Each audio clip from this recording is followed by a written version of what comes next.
là, les joueurs, ce sont à l'image de Daniel Alves, que j'ai trouvé absolument héroïque. Les joueurs, ils ont joué en équipe. Et on n'a jamais vu le PSG comme ça. Alors, c'est le mérite de Thomas Tuchel également, qui a impressionné tout le monde, et dans l'avant-match, dans sa gestion de l'avant-match, avec cette espèce de défaitisme ambiant, puis pendant le match également.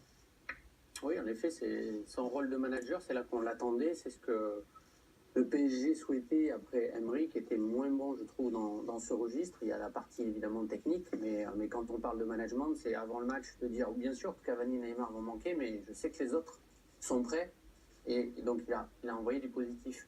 On dit souvent que les joueurs doivent gagner des points par rapport à l'entraîneur, mais l'entraîneur doit aussi en gagner vis-à-vis de ses joueurs. Et en ayant fait ce résultat-là, il en gagne. Non, mais visiblement, il a eu presque un double discours, hein, parce qu'il s'est beaucoup plaint. Il a beaucoup joué la victime avant ce match, d'abord pour le mercato, ensuite pour les blessés. Mais je pense qu'en interne, il a tenu un tout autre discours de mobilisation. Et ça s'est vu. Non, mais là, on touche à la vraie différence entre Emery et Tourelle. Emery est arrivé avec des idées nouvelles. Oui. Sauf que les cadres du PSG, ils ont dit, t'es gentil, tu vas ranger ta chambre, nous on va jouer en 4-3-3.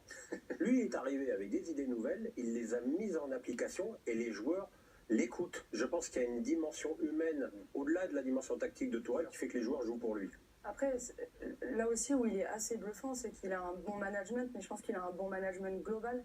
C'est difficile à mettre des mots là-dessus, mais c'est comme une intelligence émotionnelle qui lui donne il a un cran d'avance pour savoir sur quel levier appuyer.